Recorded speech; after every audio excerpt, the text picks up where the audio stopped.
Alors, seriez-vous favorable à ce que l'équipe de France ne joue plus le 13 novembre, les 13 novembre? Plutôt non, Pia, je crois. Quel est le fruit de vos réflexions? Avec beaucoup de délicatesse, évidemment. C'est pas un non ferme. Évidemment que si on nous avait annoncé qu'on ne jouerait plus le 13 novembre, j'aurais complètement adhéré aussi. Mais c'est vrai qu'il y a 2 semaines, j'ai reçu dans mon podcast une rescapée du Bataclan, qui s'appelle Catherine Bertrand, qui est vice-présidente de l'Association française des victimes du terrorisme. Et Catherine, elle nous a raconté dans le podcast comment la cérémonie d'ouverture des JO l'avait Transformé, changé? l'avait fait renaître, en fait, après 10 ans de dépression et de stress post-traumatique. Et elle nous a parlé de comment le sport, elle avait aidé à remonter à la surface et pourquoi, pour l'hommage de cette année, elle avait organisé une course dans Paris qui a eu lieu dimanche. Et en fait, je pense qu'on n'a pas beaucoup de zones de cohésion aujourd'hui. Il n'y a pas beaucoup d'endroits où on peut vivre des choses ensemble sans demander aux voisins de quelle religion il est, de quelle ville il vient, de quel pays, etc. Le football, ça permet ça, pas tout le temps, mais beaucoup quand même. C'est quelque chose qu'on vit, qui transcende aussi toutes les barrières un peu sociales.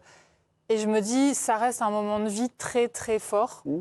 Donc moi, mon intuition personnelle, c'était plutôt de ne pas se crisper sur cette date, mais au contraire de vivre et donc d'être dans le sport, dans tout ce qu'on peut vivre de plus beau, de plus vivant. Mais bon. Moi, j'aurais pu répondre non, mais non, même définitivement, au sens où je me suis replongé dans certaines lectures d'il y a 10 ans, et ce qu'on disait il y a 10 ans. Je me souviens qu'après les attentats, il y avait notamment le quartier de la rue Bichat, petit Cambodge, où des gens avaient été shootés en terrasse. Ce qui se disait, c'est qu'il faut que la vie soit plus forte. Et le ralliement, c'était presque un geste politique d'aller boire un verre avec ses amis, finalement comme si la vie continuait, même si évidemment les victimes, l'horreur, la barbarie étaient là, étaient bien dans nos esprits. Mais l'idée que la vie continue, la vie est plus forte et notre liberté est plus forte, était ça. Et je pense que, quoi d'un meilleur hommage que de ne pas d'avoir un jour chômé et d'avoir une partie de football qui joue, voilà. Puis il y a des façons de... Justement, quand on est ensemble dans un stade et qu'en plus on sait qu'il y a une grande partie de la France qui regarde, il y a aussi des façons de passer des messages très forts. Et je veux dire, on l'a tous déjà vu dans un stade. Tu peux faire passer des messages très forts. Là, c'est les images qu'on voit le soir. Pardonnez-moi, je vous coupe. C'est le soir, le 13 novembre 2015, après France-Allemagne. Voilà. Les gens avaient été mis en sécurité sur la pelouse. Mais après, c'est vrai qu'en revanche, cet anniversaire des 10 ans, effectivement... Je trouve que c'est compliqué de jouer ce soir-là.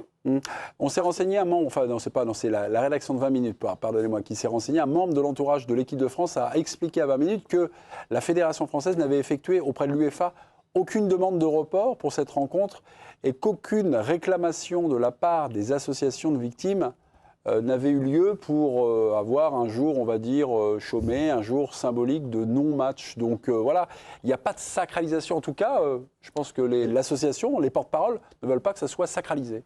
Oui, je pense que ça devrait être le point de départ de tout. C'est-à-dire que ce sont aux victimes de décider à partir d'un collectif, même si les gens doivent être partagés, si on joue ou si on joue pas. Parce que je vois des gens qui s'indignent, oui, on joue pas, on joue, c'est un scandale, machin. Il y a le 5 mai 92 avec la catastrophe de Furiani, mais ça, c'était les familles des victimes, les associations qui militaient pour ça. Là apparemment, il n'y a pas de collectif de victimes qui dit non, il ne faut pas jouer ce jour-là. Donc à partir du moment où le collectif de victimes ne se prononce pas pour le fait qu'on ne joue pas, la fédération ne va pas se substituer à la volonté des victimes quand même, non? Enfin, c'est les victimes d'abord et après peut-être les autorités. Je ne sais pas. Il y a un ordre à respecter, non?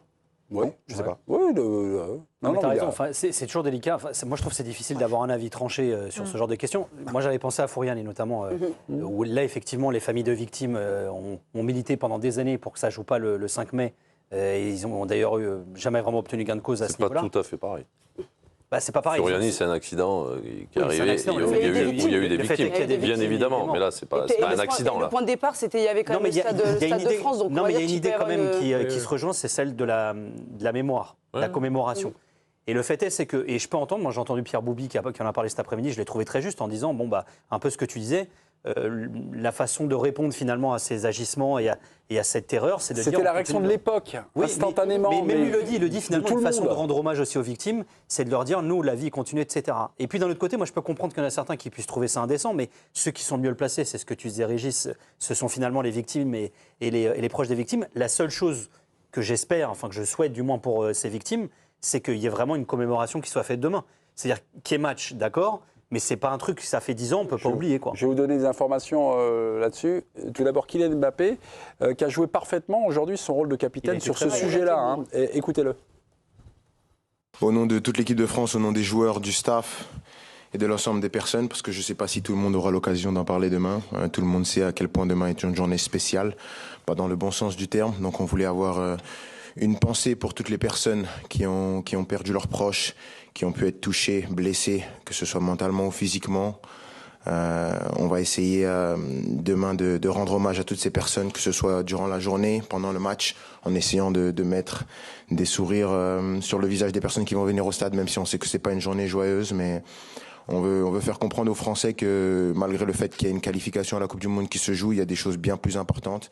Et la commémoration de cette journée, qui est malheureusement historique, en fait partie. Et on n'est pas déconnecté de ça. Donc on voulait avoir une pensée pour tous les Français et Françaises. L'équipe nous apprend que la Fédération française de football a prévu de déployer une bannière pour mettre en avant. Alors, le mot, c'est la paix. J'ai mis ça entre guillemets. C'est ce qu'a mis l'équipe. Message également adressé à l'Ukraine, puisque c'est France-Ukraine. L'Ukraine envahie par la Russie depuis 2022. Présent également et invité par la Fédération française, François Hollande et Bernard Cazeneuve. Ils étaient à l'époque président de la République, respectivement, et ministre de l'Intérieur. Et puis, il y a un autre monsieur, j'ai découvert ça grâce à la lecture de l'équipe, c'est Salim Tourabali. C'est le vigile qui avait repoussé l'un des terroristes également. Voici la photo de ce monsieur, je veux dire ce monsieur et de ce héros. On vous a mis un lien là, l'hommage de Salim Tourabali, c'est à lire sur l'équipe puisque Sébastien Tarago l'a interviewé. L'interview est vraiment magnifique. Il confesse que 10 ans après, dans le choc post-traumatique dont vous avez parlé, il en est une victime. La peur est continuellement présente ou insidieusement présente. Autre confidence, il y a 2 ans, il a fait une tentative de suicide. Voilà pour les gens aussi qui se sont sortis. Et c'est ce monsieur-là qui a empêché le kamikaze de rentrer dans le stade. Ça m'a rappelé, hier, il était à votre place, ma chère Laure, c'est Bernard Lyons qui nous a parlé et qui nous a raconté son France-Allemagne parce qu'il était dans le stade, mais pas en tribune de presse. Écoutez ce qu'il nous a dévoilé. Que je ne travaillais pas, j'étais allé voir le match avec un ami. On est arrivé un petit peu à la bourre au stade et on s'est assis. La première bombe, elle nous a explosé sur notre côté gauche. Et la deuxième a explosé juste derrière nous, avec un souffle incroyable sous les jambes. J'ai cru que le toit nous était tombé sur la tête. Parce qu'on a l'impression à la télévision que c'est pas impressionnant, mais quand tu es dans la tribune, c'est très impressionnant. Et je serais éternellement reconnaissant au monsieur, là, le responsable des stadiers, qu'on a vu un petit peu après dans les médias, à qui je dois la vie, tout simplement. Ben oui, parce que si il n'avait pas repéré le terroriste et qu'il n'avait pas tout fait pour l'empêcher de rentrer, il serait rentré dans la tribune H, parce qu'il faut expliquer aux téléspectateurs que dans le Stade de France, en fait, la porte H, ça donne en face de la tribune présidentielle, au-dessus, il y a aussi les tribunes de presse, et qu'en fait, l'idée, c'était de se faire exploser aux yeux du président de la République française, et aussi d'Angela Merkel, la chef à l'époque de l'Allemagne. Et ce monsieur, que je ne connais pas, j'ai pas eu le plaisir de rencontrer, mais que je remercie encore publiquement parce qu'il m'a sauvé la vie. Voilà, ce monsieur, c'est Salim Tourabali qui a été interviewé par Sébastien Tarago. L'interview est à découvrir ou à relire sur le site L'Équipe. Régis. Oui, ce que dit Salim dans l'interview de Sébastien. C'est fort. Ouais, c'est fort, mais déjà, il explique que c'est la première fois qu'il était vigile au Stade de France. C'était la toute première fois.